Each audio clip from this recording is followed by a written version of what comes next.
7 outboard buying decisions that separate the people who end up stranded from the ones who don't. These aren't rare mistakes. They're the ones mechanics see every single week, and every single one of them was completely avoidable. Number 7. Buying an outboard with ethanol fuel damage because nobody checked the fuel system first. Ethanol above 10% is one of the most reliable ways to destroy a marine fuel system, and it does it quietly, over time, in ways that don't show up until the engine refuses to start. Ethanol absorbs water. In a boat fuel tank that sits for weeks between uses, that water accumulation attacks rubber fuel lines, corrodes carburetors, and eats through fiberglass tanks from the inside. The damage isn't always obvious during a test run. An engine can fire up clean and then fail 3 months later when the ethanol finally finishes what it started on a degraded fuel line. Marine fuel systems are not built the same way car fuel systems are. The components that work fine in a car exposed to higher ethanol blends are often not the same materials used in outboard fuel systems built a decade or more ago, and a significant portion of used outboards on the market today were manufactured before ethanol above 10% became common at pumps. Smart boaters run marine stabilizer in every tank that sits more than 30 days, confirm their fuel system components are ethanol rated, and never let a tank sit half full through winter without treatment. The fuel is the cheapest part of owning a boat. The repair bill for ignoring it is not. Number 6. Buying an old 2-stroke outboard in a market where restrictions are already tightening. 2-stroke outboards are banned or restricted in a growing number of lakes and waterways across the United States, and the list has been expanding steadily. A motor that's legal today at your current marina can become a problem the moment you trailer to a different lake, a state park waterway, or any body of water with an environmental restriction already in place. The older carbureted 2-strokes are the most exposed. They emit significantly more hydrocarbons per hour than any modern 4-stroke, which is exactly what the regulations target. Smart boaters who want low cost and simplicity look at modern 4-stroke options in the under 60 horsepower range instead, where the price gap between 2-stroke and 4-stroke has nearly closed and the regulatory risk disappears entirely. Number 5. Buying a used outboard without verifying the actual service history. Hour meters on outboards are easy to replace. A motor showing 300 hours on the gauge might have 600 or 800 on the actual powerhead, and there's no way to know that from the gauge alone.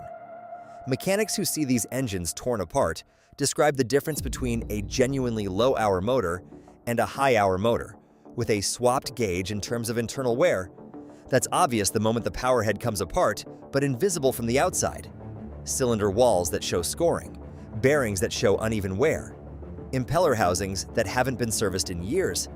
None of that shows up on the outside of the engine, and none of it shows up during a brief test run on a trailer. Smart boaters ask for service records, not just hour readings. They look for consistent oil change intervals, impeller replacement history, and lower unit service logs. If a seller can't produce records, that's information too. A used outboard without paperwork isn't necessarily a bad engine, but it's a gamble with no information to size the risk against. The pre-purchase inspection by an independent marine mechanic, which typically costs a few $100s, is the single best money spent on a used engine purchase and the step that most buyers skip entirely. Number 4. Buying the wrong horsepower for the hull. Every boat has a maximum horsepower rating on the capacity plate, and every boat also has a practical minimum for the type of use the owner actually has in mind. Both ends of that range cause problems. Overpowering a hull stresses the transom, changes the handling characteristics in ways that can become dangerous at speed, and voids the manufacturer's warranty on the boat itself. Underpowering creates a different problem. A boat that can't get fully onto plane burns more fuel per mile than one running efficiently at cruise speed, puts more heat into the engine running at high throttle percentages to maintain speed, and frustrates the owner into pushing the motor harder than its design allows. Smart boaters start with the capacity plate maximum and work backward from there based on actual load, typical passenger count, and intended use. The right horsepower is almost never the biggest number the transom can legally take. Number 3. Skipping the brake in procedure on a new engine. Every major outboard manufacturer specifies a break-in period, and it exists for a real engineering reason. New engine components need time to seat properly against each other under controlled heat and load cycles. Pistons, rings, bearings, and gear components that get pushed hard before that process completes can develop wear patterns that limit the engine's long-term performance and reliability in ways that never fully correct themselves.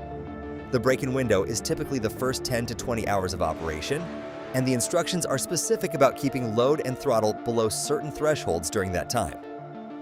Some manufacturers recommend varying the throttle throughout the break-in period rather than holding a constant RPM, because consistent load at the same speed can create uneven seating patterns on cylinder walls. Smart boaters read the break-in procedure before the engine ever touches the water, not after. An outboard that's been properly broken in and starts its working life with a mechanical advantage that lasts the entire time you own it. One that got hammered on its first outing by an impatient owner who wanted to see what it could do carries that damage quietly for years before it shows up as a problem that's expensive to diagnose and more expensive to fix.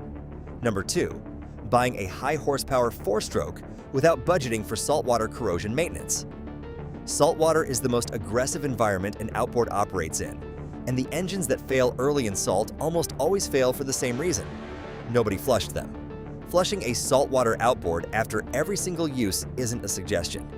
It's the maintenance task that determines whether an engine lasts 5 years or 15. Salt crystals that dry inside a cooling system restrict water flow.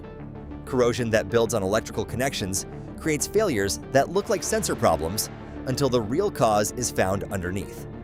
Mercury offers a corrosion warranty that no Japanese brand currently matches, but that warranty doesn't cover neglect. It covers manufacturing defects. The smart approach in saltwater is to treat flushing as part of the docking procedure, the same as tying off the lines. Every time, without exception. Number 1, buying a boat and engine package without separating the two decisions. This is the single most expensive mistake on this list, and it happens constantly at boat shows and dealerships where the package deal looks like a bargain. The boat builder has a preferred engine partner. The dealer makes more margin on the combo. The financing is structured around the total package price. And the buyer ends up with an engine chosen by someone else's business relationship, rather than by what actually makes sense for how they plan to use the boat. An engine that's right for the hull at the factory isn't automatically right for the actual owner. Horsepower needs, fuel type preferences, dealer proximity, long-term parts cost, and how much time the boat will spend in saltwater versus freshwater are all decisions that belong to the buyer, not to the build sheet. Smart boaters price the boat and the engine separately, get quotes on alternative engine options for the same hull, and make the engine decision the same way they'd make it if they were repowering an existing boat. Because in 10 years, that's exactly what they'll be doing anyway.